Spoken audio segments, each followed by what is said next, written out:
Smart Summit Fun, and we're in Paradise City, an all-new Paradise City that's been getting lots of rave reviews this week. One of the reasons why it's getting rave reviews is because we're seeing a lot of flying, and one of the flights that we're seeing a lot of people paying attention to is an airplane called the Just Aircraft Super Stol. I'm Dan Johnson. I'm talking with Troy Woodland, and you started off with an idea for a wing that was a little different. I'm going to come up here and close these with my hand, but when I let go, you'll see there's two pieces here, and they'll just sort of pop out a little bit, and they'll do it separately. Get a little wind. There we go. What did you have in mind with this? Well, I didn't want to fix because I didn't want the drag, you know. They're there all the time. All the time, yeah. And after flying, Gary had a Helio 8 years ago when I flew that for the first time. That's where it all started going. Once I seen what the type of flying that how we could utilize an airplane with slats, I mean, I really felt like we needed to build the same thing. The problem with slats, or retractable slats, on a light sport aircraft is typically when you try to design this in such a small port, you run into restraints on, you know, bell cranks, port tubes to make all those function. Just to get all the stuff up in there to do what you need to do. Inside the wing. With the 52-inch port, it's hard to do that. But with the hinge, we're enabled to keep everything tight and out front, and we have a lot less parts, a lot less weight, and it's simpler because most departure stalls, the pilot was behind the airplane to begin with. And so that's why I wanted the slats to take care of the pilot. You've got two pieces, and they don't necessarily operate together. As we saw, one might be out and one might be in. What's the thinking there? Well, there's two things. I didn't want at high angles of attack with high horsepower to be able to blow the inboard slat in, potentially pulling the outboard one in also. I don't think that it could, but you know, it's just something that just a precautionary move. Yeah. And then of course it's easier to build things in two sections, and of course the a lot less stuff then to manipulate carefully. That's right. Okay. And then you know, the wings flex. All wings flex. Yeah, sure. And so we basically have a joint for everything to flex. Yeah. too. So these can't bind up in the center, even when the wing is getting some high loading on it. That's right. All right. And they're all on sealed ball bearings. Yeah, so you can't tell that in the video, of course, but that motion is very fluid and smooth. There's no jitter as it moves.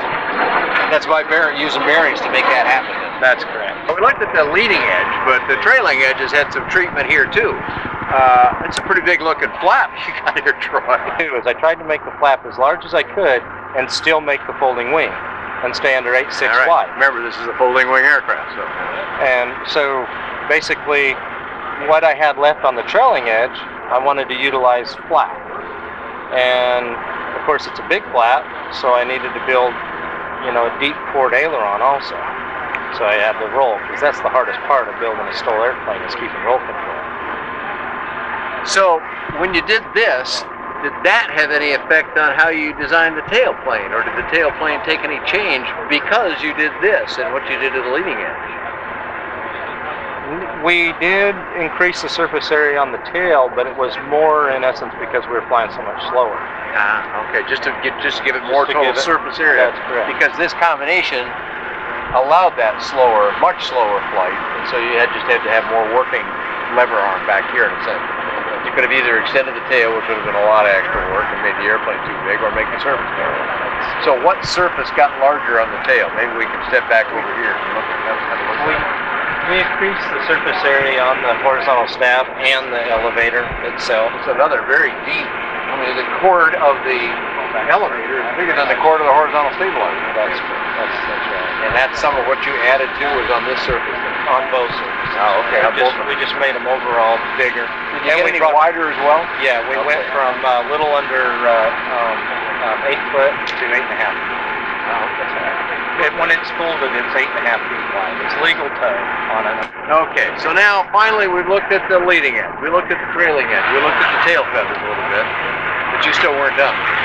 When I came and visited you in the factory, you were pondering another big change. That was to the landing gear. That is true.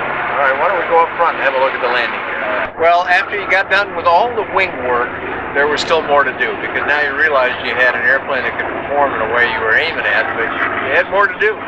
That is true. So you got the big boy tires on here and some gear to match. What all's going on here? Well, the wing was allowing us to basically pull the power off, pull the stick to the stop, and descend it by myself. You know, it's 500 to 700 feet per minute, and take it to the ground with no flare or no added power. And so on the prototype, they put the wing on it, and I realized real quick that I was going to start having landing gear failures with... Because you'd have a lot of load all at once. That's right, the shock load. Right. And the conventional gear, it just wasn't going, there's no way it was going to be able to take it. So this idea, I've had this idea years ago. Years ago, I actually had the components 8 years ago to do this. So people look at this, a young fella came up here and said, well, how come such a big tire? And I just heard you give the explanation, so I'll repeat it. The tire isn't about taking the shock load. The tire is big to accommodate a rough surface that a regular tire might kind of dig in on. Is that it? That's true. It's basically cheap insurance for something you didn't see on a couple of your flybys. Now, in our conventional landing gear, I would always run the PSI down around 3 PSI, and they were actually working as landing gear. You can do a lot of things with these bush wheels on conventional gear you cannot do with the small 706s, 806s. Sure. It just they take a lot of absorption.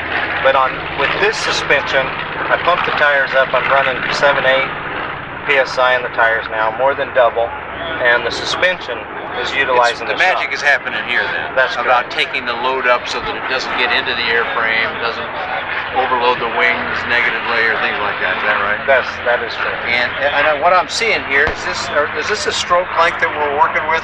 You know, maximum stroke length? Yeah, probably not quite all of that. Almost. It's 12 inch. This is a 12 inch. This is a 12 inch stroke on this shock, and we offer a 10-inch stroke for the guys that are wanting to run a smaller tire.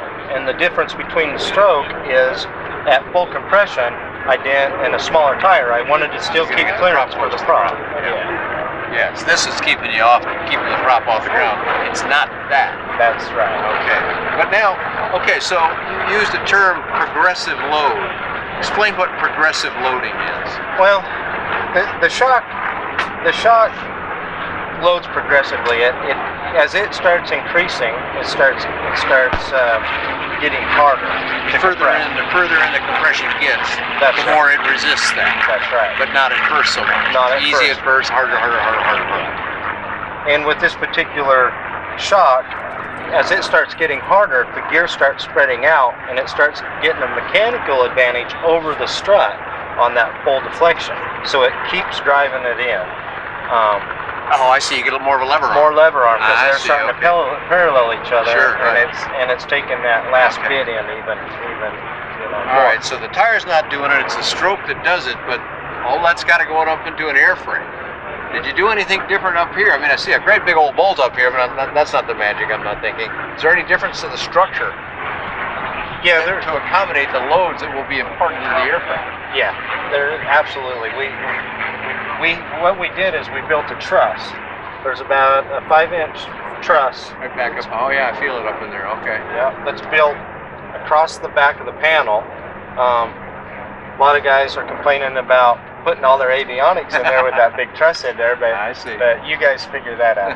That's second to what we really need. Well, we got one more thing I want to go back and look at, and literally back toward the rear of the airplane, because shocks on the main gear, that's not so uncommon on airplanes, but shocks on a tail wheel, well, it kind of shocks me. Let's go have a look. A 3-point landing can put some loads on the tail, and you're already coming in at high angles, and the tail wheel is frequently touching down first, from what I see. So, what have you done here to accommodate that need? So we got the mains done, and I'm flying it at that point in time, and I'm really wanting to do hard 3-point landings, full power off, stick back and all just the hold way. it there from downwind all the way to final and Well, let's have a demonstration of what you did here with a shock-loaded tail wheel. Troy's going to lift up the whole rudder of the airplane and drop it down there, and you're going to see what it does. Looks like that ought to turn out worse than it does, but it just absorbs the load. It's all over. Actually, I've been over 900 feet a minute. Is that right? 900 feet a minute at the point of touchdown. Yep, at the point of touchdown. That's the kind of thing we normally try and avoid, Troy. Yeah, but with this you can pull it up and pull the power off and come down more like a parachute. And just stay straight. And just stay straight. Not have to cock it, you're saying. Yeah. Well, all your energy is going in that direction. So when you hit the ground, all that energy is, the shocks absorb the energy. Once it comes to a stop, then the energy starts going forward. So it displaces all that energy that's in that direction. Just dissipates it, just right like that. And another added value with the shocks is once it does compress the suspension, the center of gravity of the airplane gets real low. So my braking power is really much higher, And by the time... I never thought of that extra bonus, but... Yeah, by the time, like this morning I was landing with the brakes, the tires were locked up and there's wet grass and they just slid to a stop with no risk of nosing over. But like on my place with the 20-degree angle, you know, if you see video of it, I land, I hit, the suspension compresses, I'm under major braking at that point in time. By the time the suspension starts unloading, I'm off the brakes, the tail's coming up, and then it's done, and I set it back down. Well, we've watched people just be amazed at the way you're handling the airplane out here, and you even said that you weren't pushing it all the way to the stops, and it's still getting everybody's, I see jaws dropping all the time when you come into land. So you've gotten good reception. You had a previous model, the Highlander. How many Highlanders have you, in kit form, have you put out there in the marketplace? We've done in the Highlanders / Escapade. A lot of them have been converted from Escapade to Highlanders. We've done over 300. Over 300. Speaking, are you doing more of these than Highlanders right at this moment? Yeah, right now we're probably doing 10 to 1. What we've done is I've actually had a couple people already. We made a kit for the landing gear that has the truss, has all the lower part of the airframe and everything. It's all pre-coked, ready to go, ready to be welded up. And they can purchase the whole, you know, those components and the landing gear, and of course so you can add all this part to is an existing Highlander. That's right. How about the wings? Of course, the wings we can do the same. Person could be flying his airplane and build his wings and get his landing gear stuff together and bring it in, and it would take him probably less than a week to retrofit it. Excellent. Well, you got a lot of airplanes out in the field. This one has gotten you some special attention, but you know, going back to Escapade and Highlander, how long has Just Aircraft been around? Just Aircraft was formed, I believe, it was around 2002. 2002. So you're only 11 years into this thing, and you've already got quite a nice little following of airplanes, and some very loyal customers I know that really love what you do, Troy, and your partner Gary Schmidt and the whole rest of the team there, Harry, and all of them back there in Walhalla, South Carolina. An interesting facility. If you get a chance to go visit them, and when they can accommodate you, giving a tour or something like that, fun place to go visit. Troy, tell us more about how we get more from the company, how we contact you. Give us a web address. Well, like Dan says, you know, if you're ever passing through, we're more than we'd love to accommodate you. We'd love to show you around, even go flying, meet all the people. And you can do that by just logging on to justaircraft.com, and phone numbers, everything's there to schedule it. We'll do our best. Come and get some of that good Southern hospitality. You were very gracious to my wife and I when we came to visit. We're really glad we did. Well, good. I've got lots of information about Just Aircraft. Over the years, I've flown, I think, just about everything you've had. Getting ready to go fly this one. We'll add that to it as well. Lots of videos, news, other things on bydanjohnson.com or bydanjohnson.com. Thanks a lot for joining us here in Paradise City.